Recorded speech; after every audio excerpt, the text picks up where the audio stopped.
ಕೇಂದ್ರ ಹಾಗೂ ರಾಜ್ಯ ಸರ್ಕಾರಗಳ ಮೇಲೆ ಬೆಲೆ ಏರಿಕೆ ನೀತಿಯನ್ನು ವಿರೋಧಿಸಿ ಸಿಪಿಐಎಂ ಪ್ರತಿಭಟನೆ. ಬೆಳಗಾವಿ ಜಿಲ್ಲೆ ರಾಮದುರ್ಗ ಪಟ್ಟಣದಲ್ಲಿ ಕೇಂದ್ರ ಹಾಗೂ ರಾಜ್ಯ ಸರ್ಕಾರಗಳ ಬೆಲೆ ಏರಿಕೆ ನೀತಿಯನ್ನು ಪ್ರತಿಭಟಿಸಿ ಸಿಪಿಐಎಂ ಪಕ್ಷದ ನೇತೃತ್ವದಲ್ಲಿ ಪ್ರತಿಭಟನೆ ನಡೆದು ಕೂಡಲೇ ಬೆಲೆ ಏರಿಕೆಯನ್ನು ನಿಯಂತ್ರಣದಲ್ಲಿ ತರಬೇಕು, ಕೇಂದ್ರ ಹಾಗೂ ರಾಜ್ಯ ಸರ್ಕಾರಕ್ಕೆ ಒತ್ತಾಯಿಸಿ ರಾಷ್ಟ್ರಪತಿ ಹಾಗೂ ರಾಜ್ಯಪಾಲರಿಗೆ ತಹಶೀಲ್ದಾರ್ ಮೂಲಕ ಮನವಿಯನ್ನು ನೀಡಿದರು.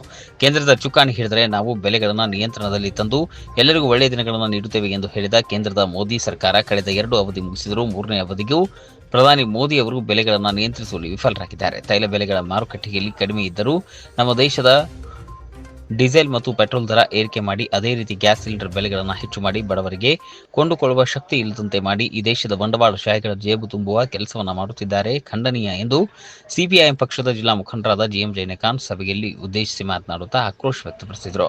ದುಡಿಯುವ ಜನರಿಗೆ ಕನಿಷ್ಠ ವೇತನ ಇಲ್ಲದೆ ಒದ್ದಾಡುತ್ತಿರುವಾಗ ಬೆಲೆ ಏರಿಕೆ ಬಿಸಿ ದುಡಿಯುವ ಜನತೆ ಕಂಗಾಲಾಗಿದ್ದಾರೆ.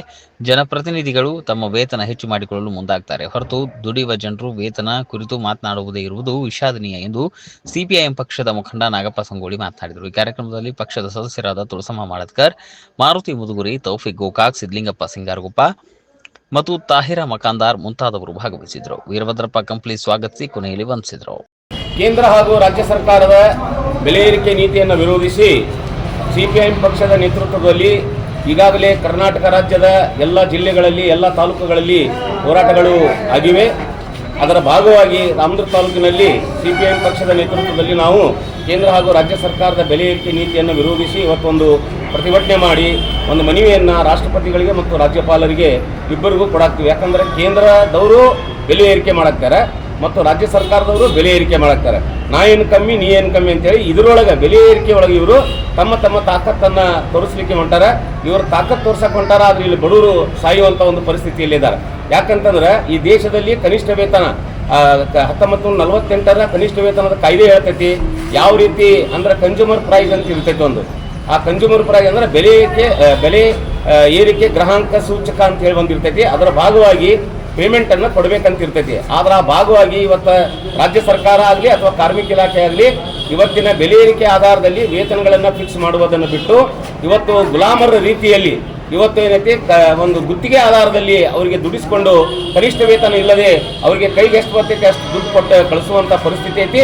ಅಂಥ ಒಂದು ಸಂದರ್ಭದಲ್ಲಿ ಇವತ್ತು ಕೇಂದ್ರ ಹಾಗೂ ರಾಜ್ಯ ಸರ್ಕಾರಗಳು ಎಲ್ಲ ದಿನಬಳಕೆ ವಸ್ತುಗಳನ್ನು ಬೆಲೆ ಏರಿಕೆ ಏರಿಸಿ ಇವತ್ತು ಕೊಂಡುಕೊಳ್ಳುವಂಥ ಶಕ್ತಿ ಬಡವರಿಂದ ಕಸಿದುಕೊಳ್ಳುವಂಥ ಒಂದು ಕುತಂತ್ರ ಮಾಡಾಕ್ತಾರೆ.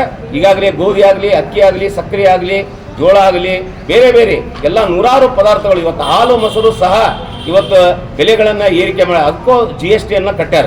ಇವತ್ತು GST ಕಟ್ಟುವುದರ ಮೂಲಕ ಇನ್ನಷ್ಟು ಬೆಲೆಗಳನ್ನು ಏರಿಸಿ ಇವತ್ತು ಏನು ಬಡವರ ಹೊಟ್ಟೆ ಮೇಲೆ ಕಾಲು ಕೊಡುವಂಥ ಒಂದು ಕುತಂತ್ರ ಮಾಡಾಕ್ತಾರ. ಕೂಡಲೇ ಈ ಬೆಲೆಗಳನ್ನು ನಿಯಂತ್ರಣದಲ್ಲಿ ತರಬೇಕು ಅಂತೇಳಿ ಇವತ್ತು ನಾವು ರಾಜ್ಯಪಾಲರಿಗೆ ಮತ್ತು ರಾಷ್ಟ್ರಪತಿಗಳಿಗೆ ಮನವಿ ಕೊಡೋದ್ರ ಮೂಲಕ ವಿನಂತಿ ಮಾಡಾಕತ್ತೀವಿ. ಬೆಲೆಗಳನ್ನು ನಿಯಂತ್ರಣದಲ್ಲಿ ತರಲಿಲ್ಲ ಅಂತಂದ್ರೆ ಸಿಪಿಎಂ ಪಕ್ಷದ ನೇತೃತ್ವದಲ್ಲಿ ಇಡೀ ಭಾರತ ದೇಶಾದ್ಯಂತ ಮೇ 20ನೇ ತಾರೀಕಿಗೆ ದೊಡ್ಡ ಪ್ರಮಾಣದಲ್ಲಿ ಜೈಲು ಬರೋ ಕಾರ್ಯಕ್ರಮ ಮಾಡ್ತೀವಿ ಅನ್ನುವಂಥ ಮಾತನ್ನು ಹೇಳ್ತಾ